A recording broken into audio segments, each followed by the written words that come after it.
Hey guys, Lord has been saying to me over and over again and talking to me about the subject that I want to share with you today. And it is regarding repairing the breaches.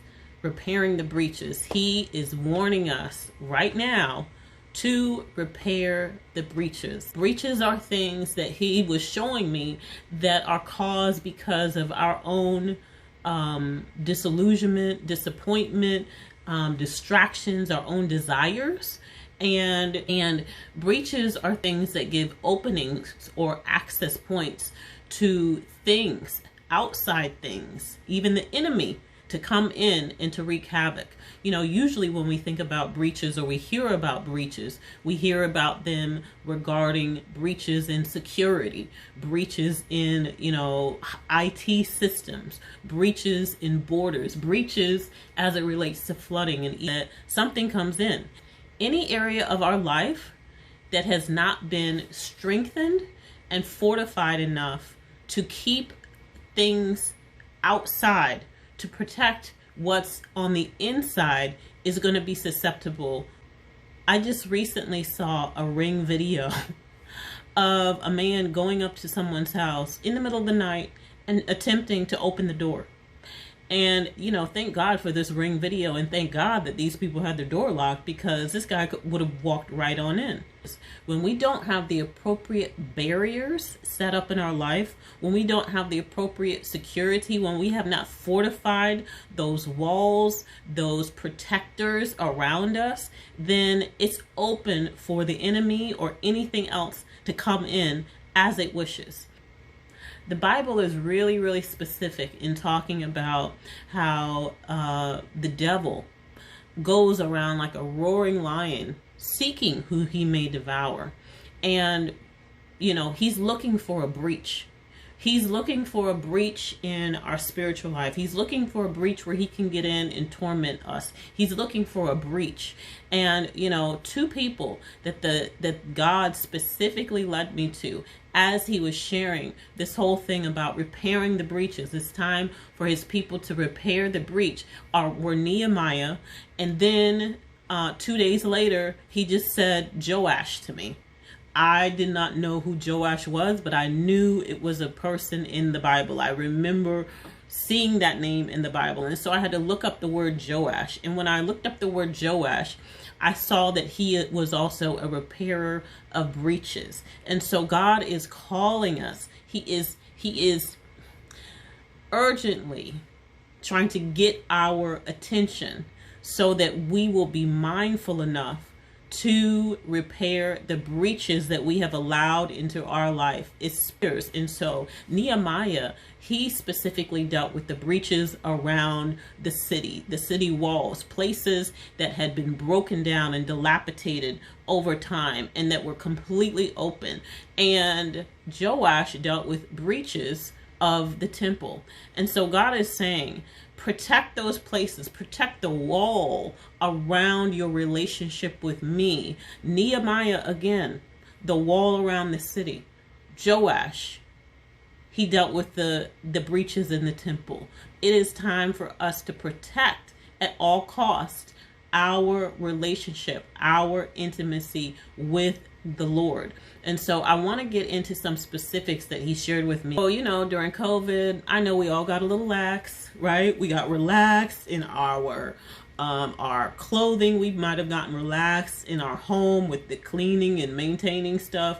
We got relaxed in our work ethic. A lot of people started working from home, and even our schedules, our appearance, our relationships, so many things during the time of COVID, we got lax about, we got comfortable with. And I know that, we were in that place, but God is saying it is time to repair the breaches. It is time to come out of that comfort place, to come out of being lax, come out of being casual, and repair the breaches in your life. In both stories, in both Nehemiah and in Joash. And Joash, by the way, is 2 Kings 12, if you want to read the full story yourself.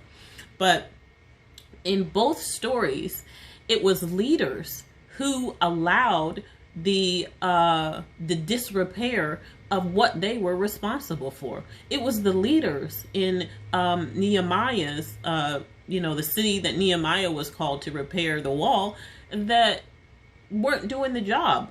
And Joash himself had to confront the priests who were responsible for making sure that the temple was maintained.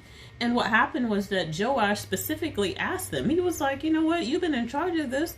Why haven't you done this in all these years? And they didn't really have a good answer for him. You know why? Because they got lax. They were casual.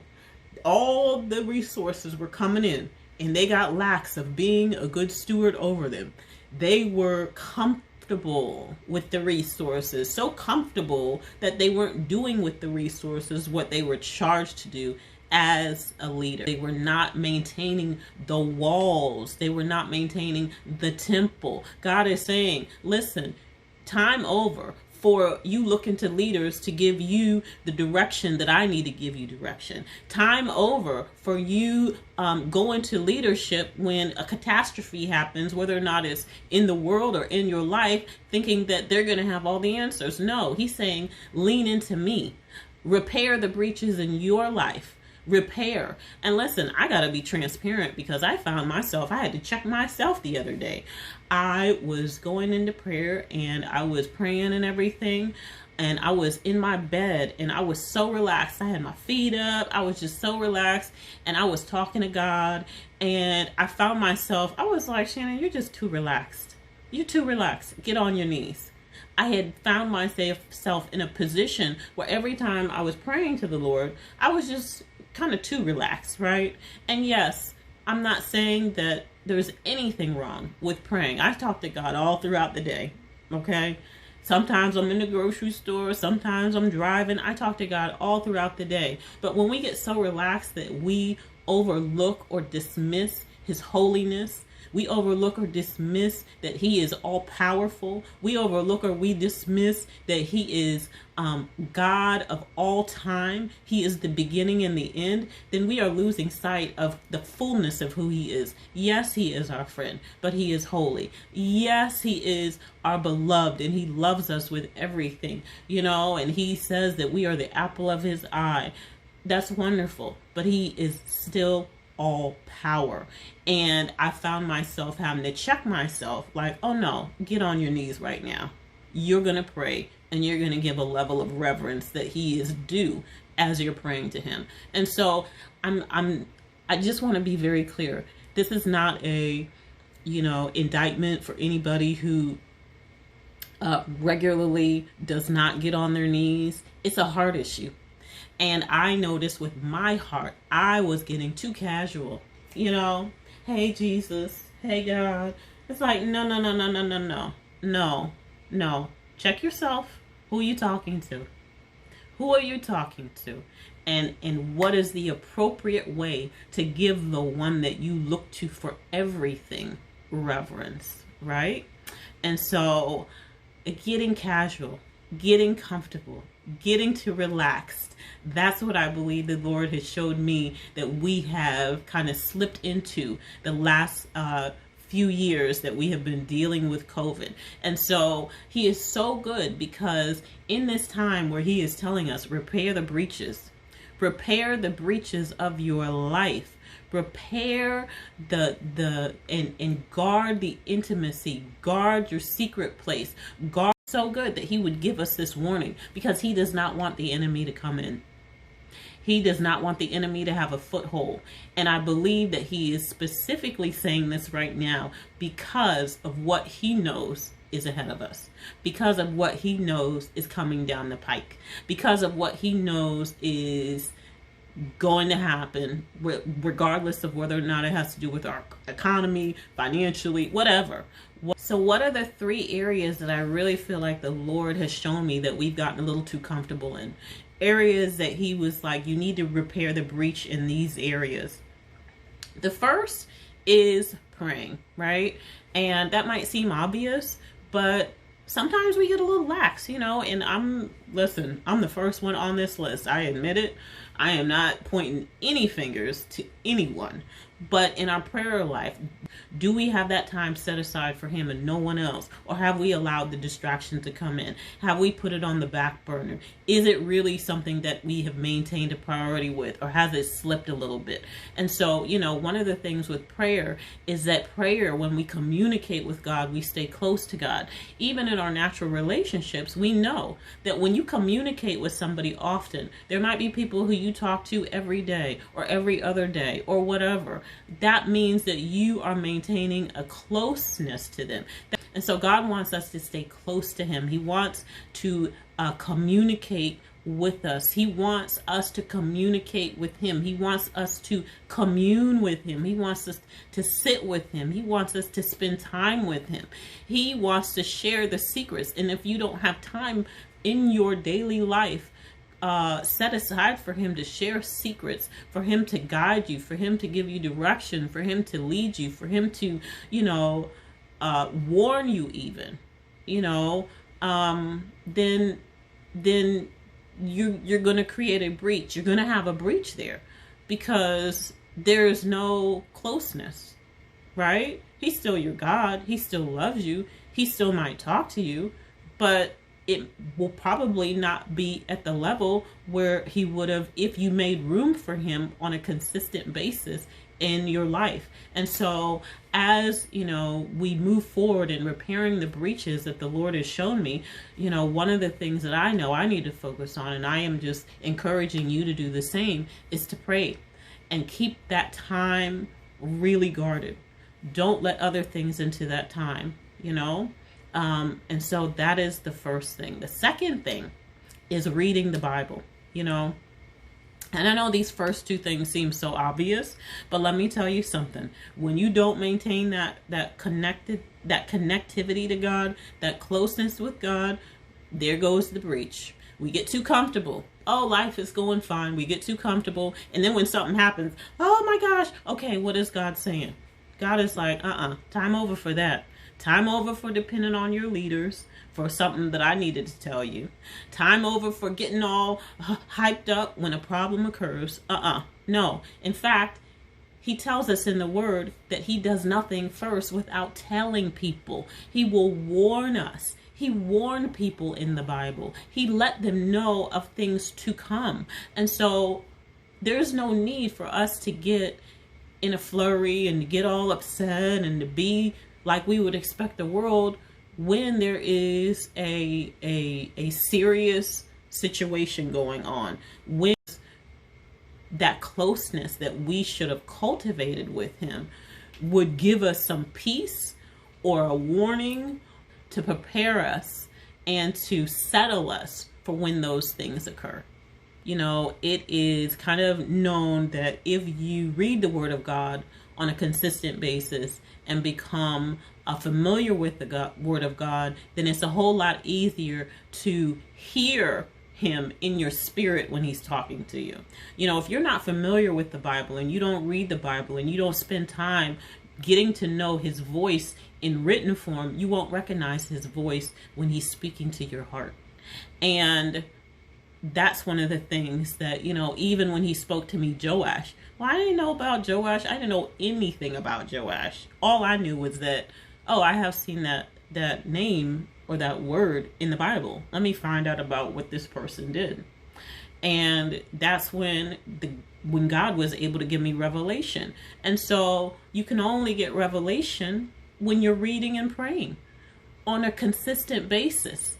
And had I not heard Joash, I would not have known and put together, 2 days ago, he spoke Nehemiah to me. Both of these people had to repair breaches. So it's a connectivity. And so if you want more revelation from God, if you want God to speak to you more, if you want to hear God and feel close to him, you got to pray and you got to read. The third thing that he was telling me is that, in order to repair the breaches, we got to be biblical in our giving. The Bible says that, he will rebuke the devourer when we are obedient to give our tithe and our offering. And listen, I know some people are like, well, tithe, I don't believe in the tithe. Okay, well, it's either tithe or it's more than tithe, because tithe is 10%. But we see in the New Testament, if you're one of these New Testament people, that the New Testament church gave more than 10%. They shared everything that they had. And so if you are a tither or one who believes in more than the tithe, either way, listen, give according to what the Lord is speaking to you to give. Be generous of heart. Be generous with what you have when he tells you to give it. You know, the Bible says that we are to bless and give to the poor. We are to bless and give to the widows, and we are to bless the Jewish people. And so, you know, we need to be very intentional about those three groups as the Bible has directed us, but also to make sure that we are being intentional about giving to the ministries and the ministers who are consistently ones who we receive from. You know, if you go to a church and you go there every Sunday or every other Sunday or however, whatever your life is with church, or if you're growing or whatnot, you need to be giving. You need to be giving. How can God rebuke the devourer, which is the enemy, you know, if you're not following his commands according to Malachi, I believe it's 3:11. He can't rebuke anything. He can't stop anything unless you are giving according to the word. And so those are the three areas that the Lord showed me that we need to focus on in repairing the breaches in our lives. You know, we need to pray more, or be consistent in it, or we need to read our Bible more and be more consistent in that. And we need to give according to the word of God. You know, don't be focused on what you don't have. Give according to the word, and he will make sure you have what you are supposed to have. Now, I will say this too. Give to good ground. Don't give to just any old church, because some churches, you know, or ministers or whatever, I just would give according to where the Lord has directed you, where you have received meat, building up, where you have received, you know, revelation and help to move forward in your life. So you guys, it's time to rebuild the breaches. God is urgently wanting us to be in alignment with him. And we're going to have to rebuild the breaches in our lives where we have allowed open doors, open places for the enemy to come in. So you guys, be blessed. And I hope that this blessed you in some way, or gave you something to think about and consider, or even to pray about. Bring it up to the Lord and have him say whatever he wants regarding this. But be blessed, and give me a thumbs up if you received anything from this. And I will see you guys on the next video. Bye.